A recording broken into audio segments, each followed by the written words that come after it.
Well, enough with announcements. We are week 5 of our Sabbath series. Now, and I'll tell you, Logan and I, usually by the time we get to the last sermon, I'm a futurist. I think about things down the road. So I'm on to the next sermon or series, or maybe the sermon series after that. So like finishing things well, I don't know, that's kind of hard for me. I mean, at least as far as the emotional energy, like my emotional energy is being spent someplace else. But this has been such a great series. I've needed this. Hopefully you've needed it, because we did spend 5 weeks on it. If you didn't need it, please send us a comment through the Connect card and let us know. But going back several months, I knew that I needed Sabbath, that Sabbath needed to continue to be a priority for me. But honestly, when I took on the responsibility as a lead pastor, just the weight of that, it was different than anything else I've done. And I've done a lot of different things. In my military career, I've had a lot of different leadership responsibilities. But leading a group of people, inviting people into that, like that just feels different. It feels daunting. And my Sabbath happens in between 2 very important days. You know, Thursday, Friday, we're doing our prep, right? We're making sure we have everything ready for Sunday. And then we take a Sabbath in the middle of that. Like, I feel like it'd almost be better to Sabbath after it, but it's in the middle. So, like, how do I let go of what I did prepare or felt like I haven't quite prepared enough? And it's, you know, it's like, so what I've done is I've sacrificed other things like mowing the lawn and taking care of the house and the car, and I've sacrificed other things because I didn't always prioritize my time well. In fact, I think in terms of my son, Josh, when he was getting close to his 16th birthday, son, you'll appreciate this story. He's online this morning. He wanted to drive soon, and he would have to pay for his insurance and his gas. I'm like, son, you need a job. And he says to me, Dad, I don't have time. You know, and I looked at him with the fatherly look, right? He was doing a lot during that time frame. He was going to school. He was going to church. He was going to youth group.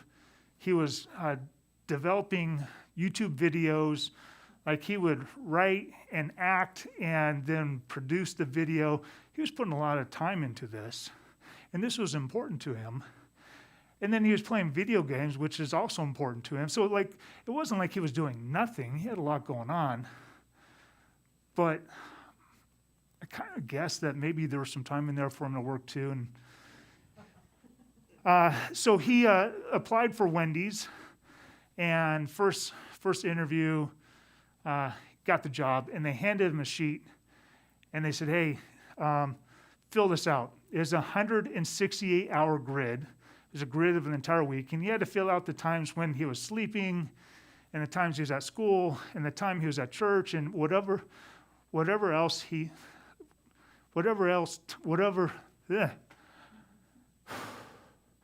I love this mask.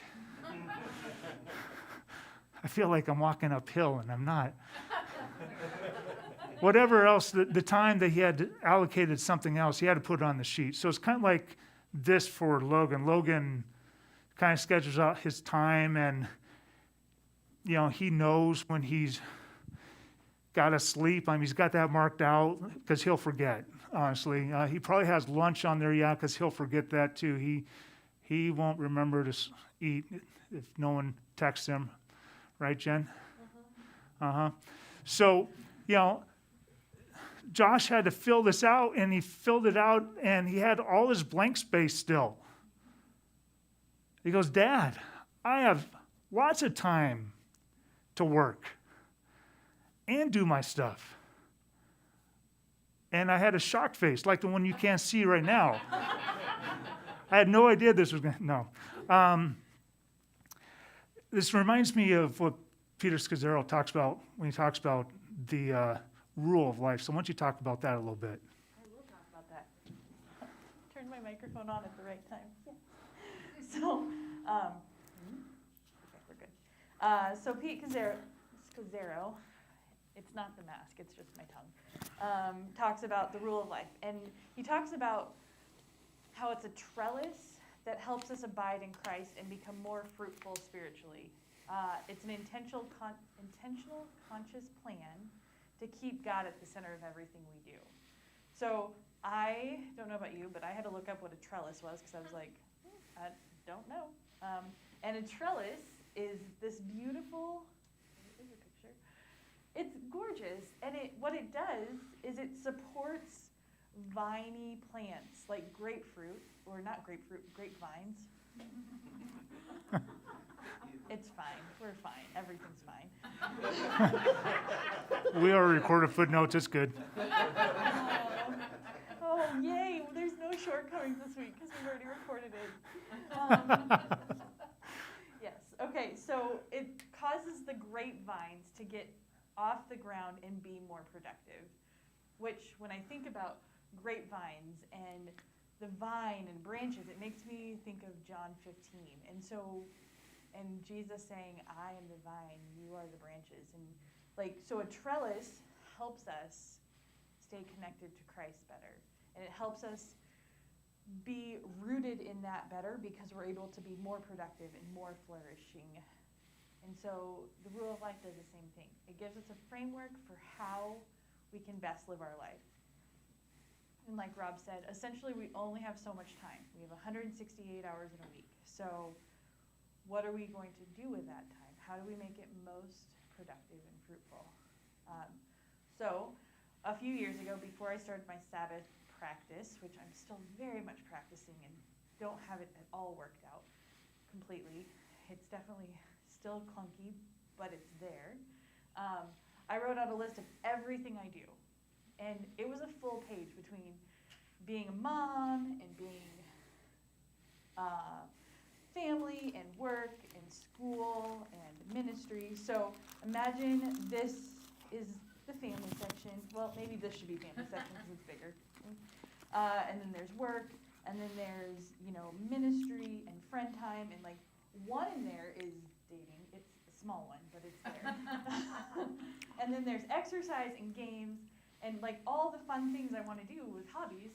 And then I would come in and I was trying to push everything. That wasn't supposed to happen, but trying to push everything down so that I can fit Sabbath in. But Sabbath isn't going to fit if I'm just trying to put it on top. Because eventually, life is going to happen. And COVID's going to happen. And it's just going to be the first thing that falls off. It's going to be the thing that gets pushed away because life gets in the way. So what I had to do was figure out what worked best to make sure Sabbath was a part of my life and not just something that I added to the top. And so maybe you're in the same boat. Maybe you're like, oh my gosh, how do I make Sabbath be an integral part of my life, not just something on top? And so we, over the last couple of weeks, have talked a lot about how we add Sabbath into our life, and Rob's going to summarize that again for us so that we can figure out how to integrate it into our lives. Okay, so we started with this idea of stopping. Yep, we had this empty field of Sabbath, and it's like, well, it's just empty. What do I do with this space? But stopping is actually something that we can add to our Sabbath. And I asked this question, and I saw the quivers run through your spines as I asked it, but are you holy?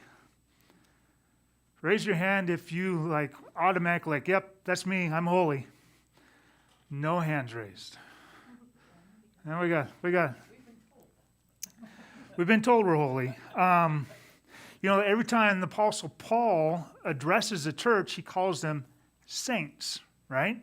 So I asked this question, are you guys saints? Would you agree with saint? Maybe not holy, but saint. What about over here? Okay. Let's bring up the next slide. Holy and saint, it's the same word. It's the same Greek word. And so I wonder if there's something deficient or lacking in our discipleship, because I feel like as I've gone through my Christian life that when we've talked about holiness amongst believers, it's like, ugh, that's not me. Like I want to be. And so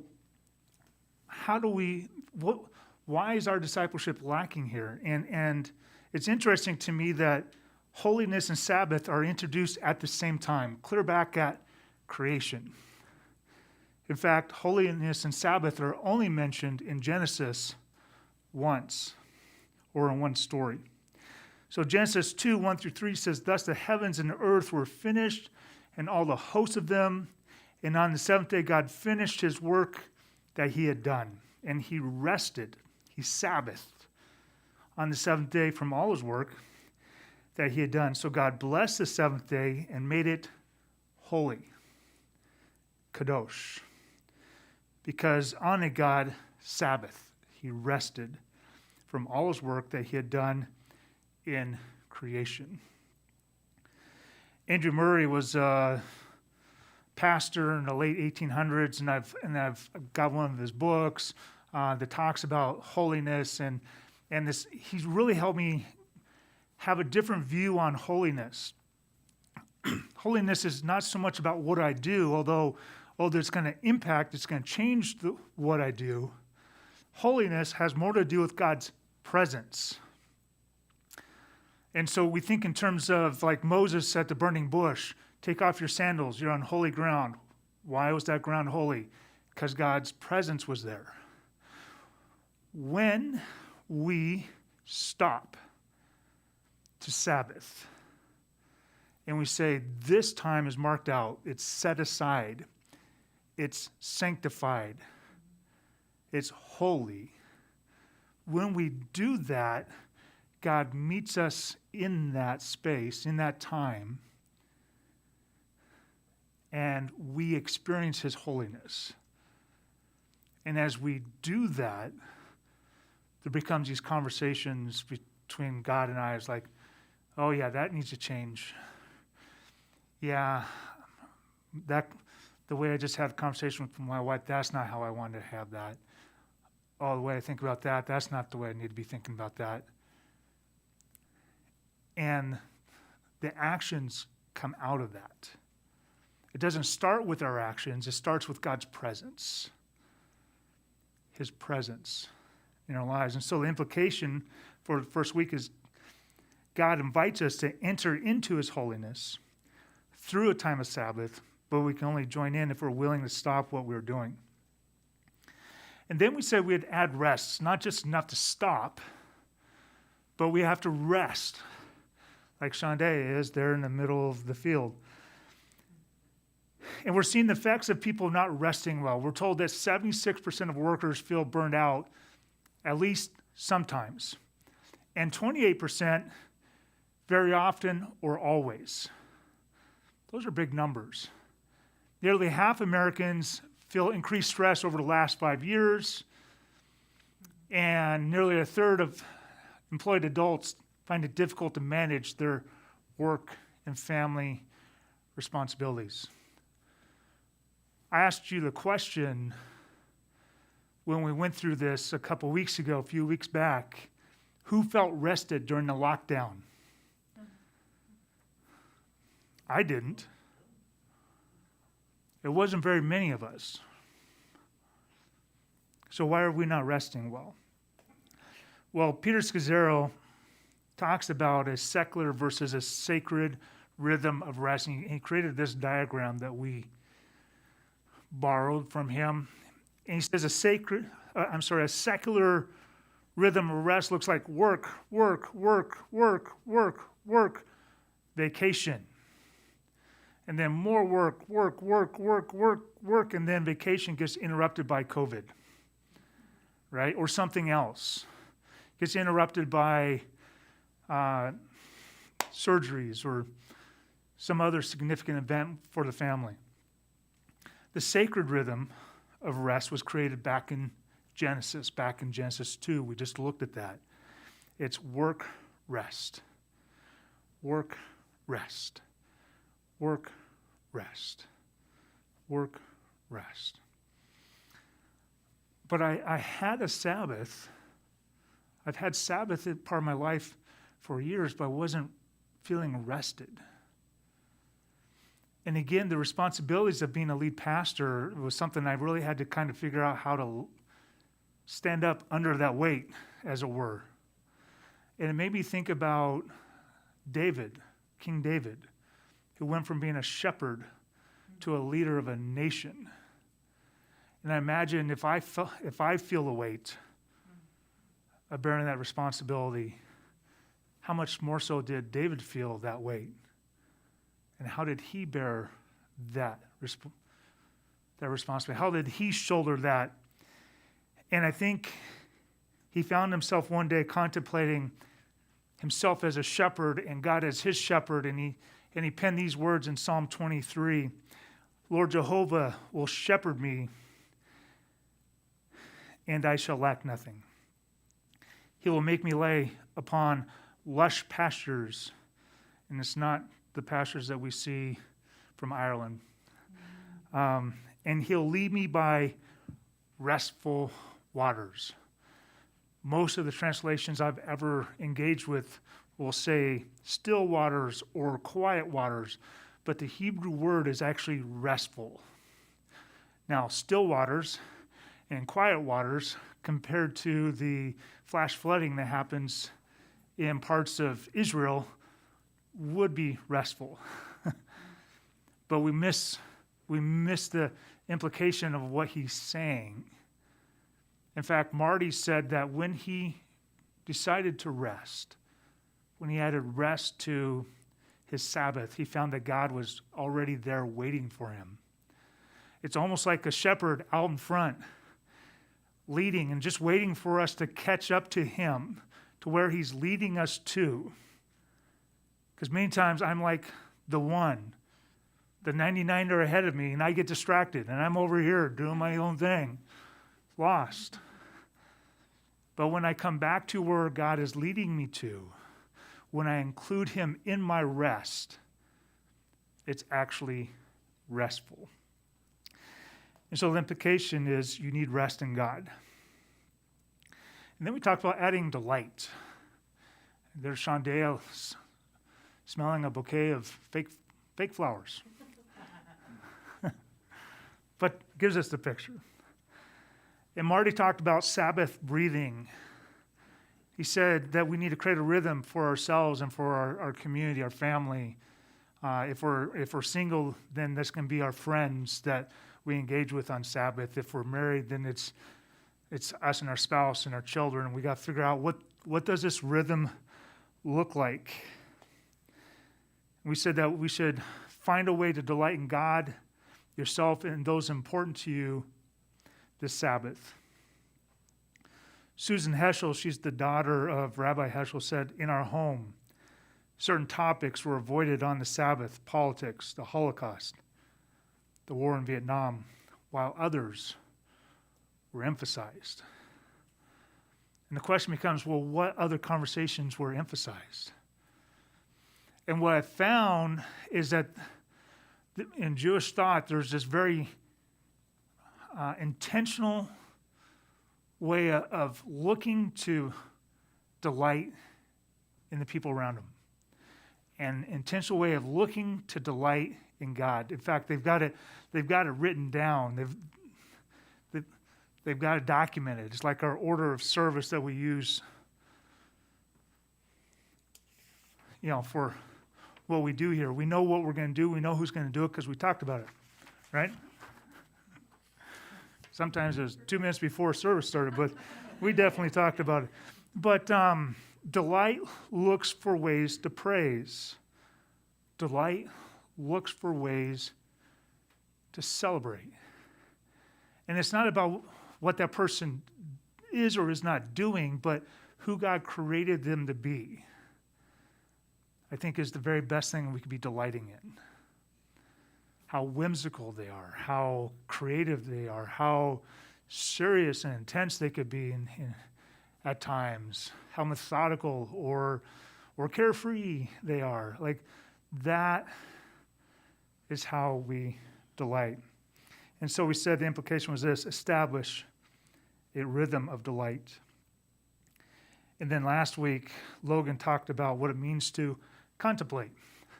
And Shondea has a very old Bible in her hands, and she's contemplating that old piece of literature. Logan read Psalm 19, 1-4. The heavens declare the glory of God. The sky above proclaims his handiwork. Day to day pours out speech, and night to night reveals knowledge. There is no speech, nor are there words, whose voice is not heard. Their voice goes out through all the earth, and their words to the end of the world. And so when we look at creation, we get to see this magnificent creator and his majesty, his strength, his might. Like, we look at a bear running down the side of a mountain, we go, man, that bear is amazingly fast and strong for its size. I wonder what my God's like. Or we see a sunset, or we see the colors of fall. And if we take time to recognize who initiated all that, we get a glimpse of who he is. But then Logan showed us 4 paintings. He showed us a painting by Monet, who's an impressionist, by Pollock, who's an abstract expressionist, Campos, who's hyperrealism. His looked like a photograph. And then Bob Ross with his happy trees. And what was it, ochre? Ochre. Yeah, not okra. That's a horrible thing to eat. Sorry if I offended you. It's a horrible thing for me to eat. I'd rather put that on a painting than eat it. But when we take notice, like when I take notice of my youngest, Jasmine, when I take notice of Jasmine's paintings, I get to see the way Jasmine sees the world. And when I look at Jasmine's paintings and I reflect on who Jasmine is as that artist, I also get a sense of who my God is, because each one of us are image bearers. We may choose to live that out well, we may choose not to live that out well, but we are image bearers. And so as I contemplate each of you and who you are in your unique design, I see my God too. And then Logan and Jennifer came up with 5 ways that we can contemplate our God. And so we could look through his word, or through worship songs, through meditative conversation with God, through giving of our resources as we meet needs, or as we find some way to serve. Like, these are all different ways. These kind of match the 5 love languages, right? If we have a way of expressing and receiving love that is, each of us typically, out of the 5, odds are there's 2 that really resonate with us. And so we love it when love gets communicated that way.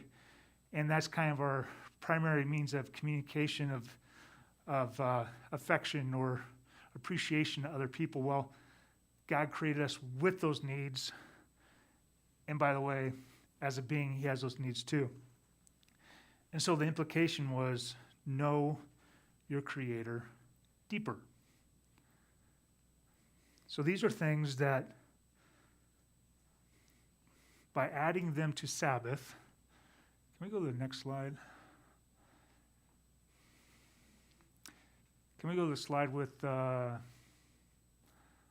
the elements, Shonday on there 4 times?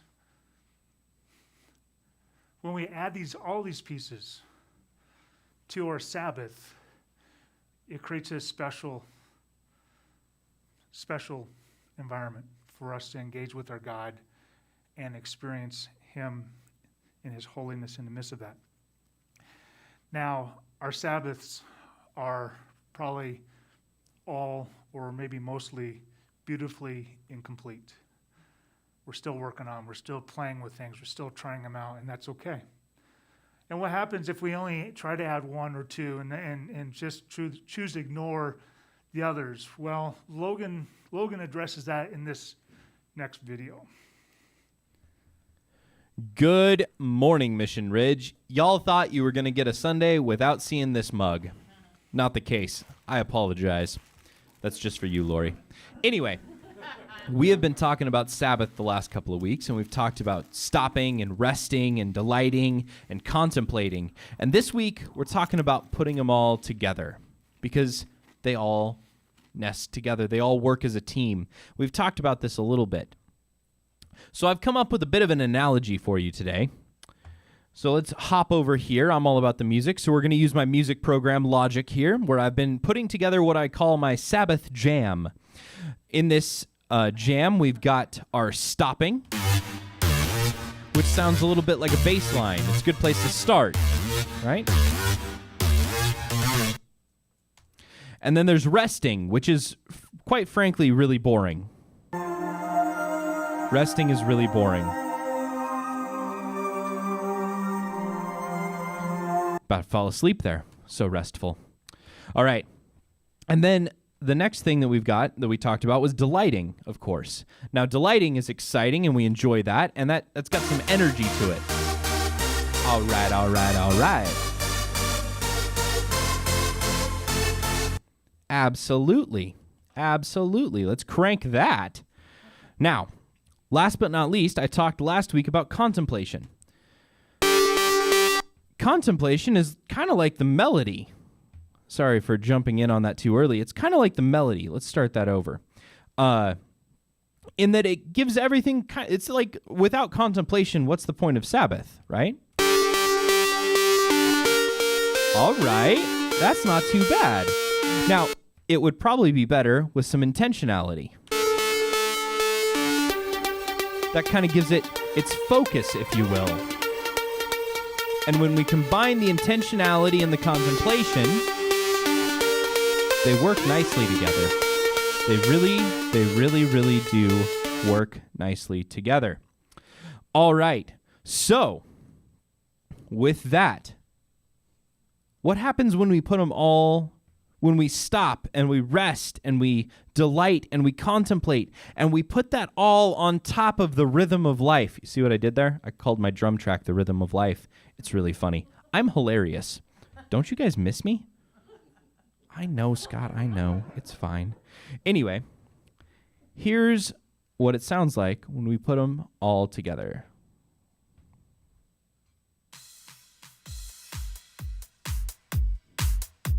We start off with the rhythm of life, just the day-to-day beat. We add in a little stopping.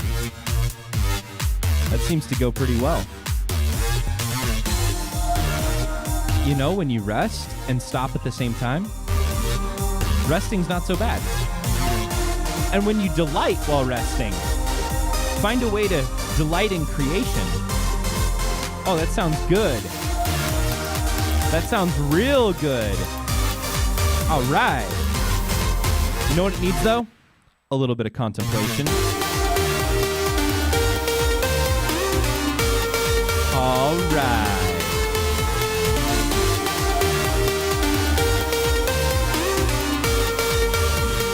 That is a jam I can get down to. Now, the thing about this is we need to make sure that we find the balance between these.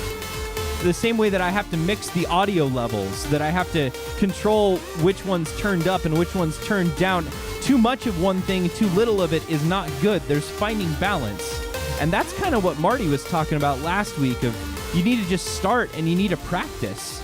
And we need to figure out, and it's going to be beautifully incomplete when you start, because we need to figure out how to mix these together.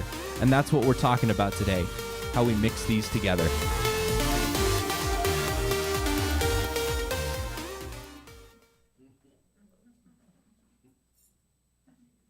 Oh my gosh. Okay.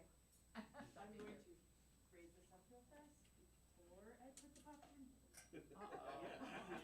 You beheaded it. This is not going like I planned it to, you guys. I shouldn't touch this stuff. All right, there we go. We're good. More than fine. All right. So, I love that. I have like 0 ounces of musical talent, and I was like, oh my.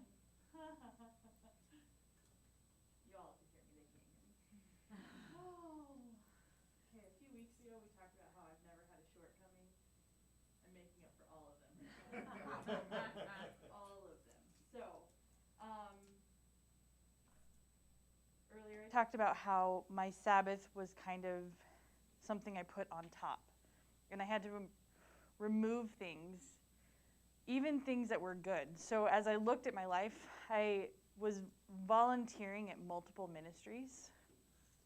And I work for a ministry. And so in order to say yes to the best, I had to remove something that was good. Like, it's good for me to volunteer with teenagers and invest in their lives. But if I'm doing it from a place of barely limping along and not having enough gas in my tank, I'm not loving them the best I could.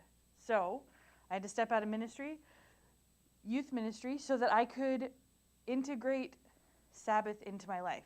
Like this, like there is Sabbath right there and Sabbath right there. It's like, instead of just being on the top and being crammed down, it is now something that is a part of my week.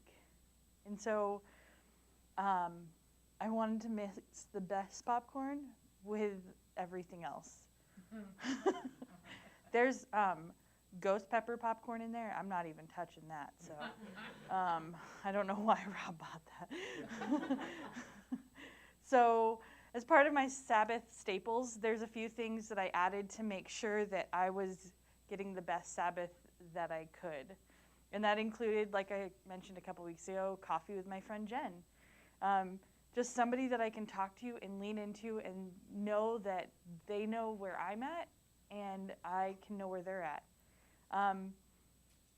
It's including some flexibility to have fun and take naps or quilt or paint or and then my girls aren't necessarily ready to understand or do Sabbath, but I want them to understand the importance of stopping and resting.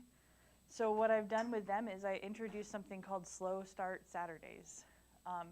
And on Saturday mornings, they just get to sleep in, and we eat a yummy pancake breakfast, and we leisurely move into our day. So, and sometimes that means we don't do anything for the whole day, which is great. And sometimes that means that I try not to schedule anything until the afternoon so that they can understand the importance of stopping and resting. And then hopefully someday that'll turn into them delighting and contemplating in God. There's a few no-goes with my Sabbath.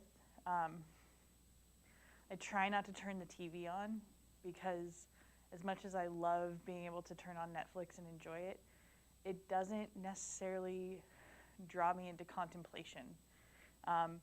I put my phone on Do Not Disturb so that my 20 hours of social networking that I do in a week doesn't happen, because I don't know if your phone does this, but mine sends me a weekly report every week telling me that I spent 20 hours on Facebook. And I'm like, oh, okay, that's a part-time job. I can do better things with my time. I could, in that 20 hours, I could learn to play the piano, which I've always wanted to do, and take that 0 minutes of musical expertise to maybe 10. I try to only have lunch with people that are refreshing to my soul. You know, something that's going to drive me to delight and contemplation. So if I know that there's a friend I have to have a hard conversation with, save that for another day. I try not to do shopping. As much as Target is every woman's favorite place, I find that it's not resting and relaxing to walk around the aisles of Target. And I definitely try to put my work down. Because for 6 days, I'm emptying my tank, and I am doing everything I can And on Sabbath, it's a time for me to fill it up and to find things that are delightful and contemplative and that give me life so that I can be life-giving to those around me the other days. So, by evaluating my life, I was able to say yes to the best things that God had for me and no to the things that are good but not the best. So, we're going to move into our implication time. And our implication is say no to good things to experience God's best. You know, we do that all the time, right? I know my sister-in-law, she does not buy coffee out all year long so that she could save for vacation. And she hits every Starbucks between her house and wherever they're going 3 times on the way in and way out. Like, she makes up for it on vacation, but she saves that money for that.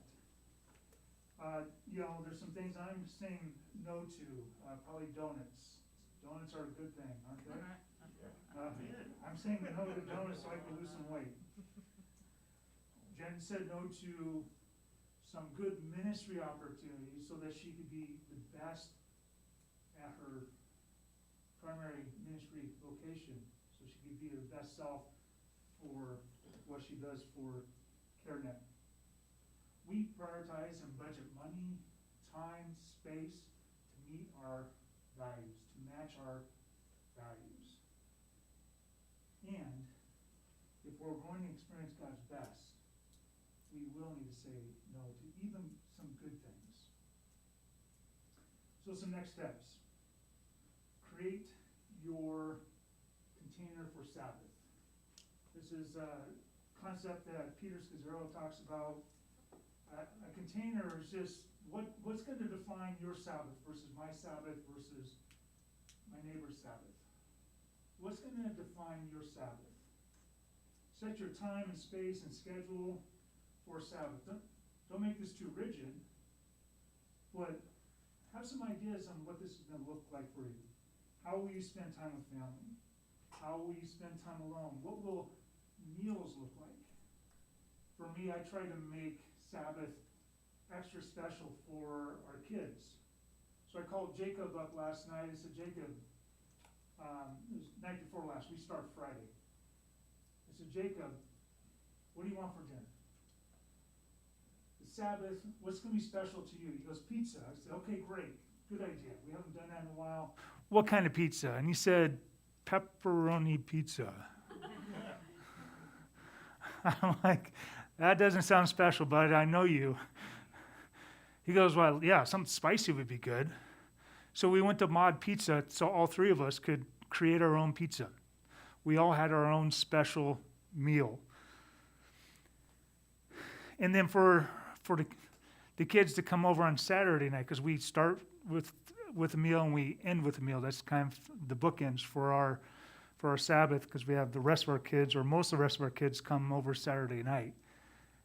And so just look to add something special to that. For them, they're not as concerned about food. They're just happy to be eating anything other than what they've been making all week long. So whatever we cook is going to be good. But I said, Josh, will you lead us through a game of Quiplash? He was like, absolutely. And so that was how we ended the night, because gaming is something that's special to them. What will you fill your Sabbath with? How will you start it? How will you complete it? What will your container look like? Because if we were Jewish, this would already be predefined for us. And in the freedom that we have as Gentiles, we're going to have to figure out what it looks like. And yours doesn't have to look like mine.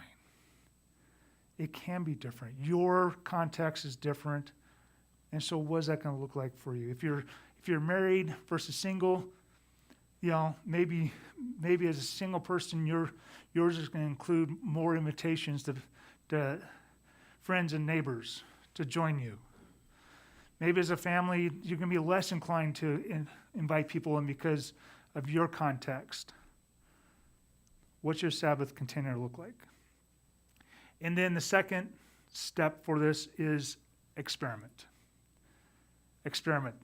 Just going back to what Marty said about Sabbath breathing, like he doesn't get all locked into, I have to do this and I have to do that and I can't do this and I can't do that. Those kinds of conversations don't lead to delight. This is a living, breathing being. I don't know if God has a literal heart, but you read the scriptures, you could tell that at the core of him, there's something deep within him with emotions, and he just wants to relate with you. And sometimes some of us are very good at having rigid relationships, rigid ways of living within relationship, but most of us are not. And if you're one of those people like, these are my rules and this helps me and this is what I need, then have fun with that. Like, let that define your Sabbath. Let that be part of your experiment. But make changes as needed. Explore, figure it out. Be ready to be wrong. Wow, we tried that and that didn't go over so well. Guess what? 6 days later, we get to try this again.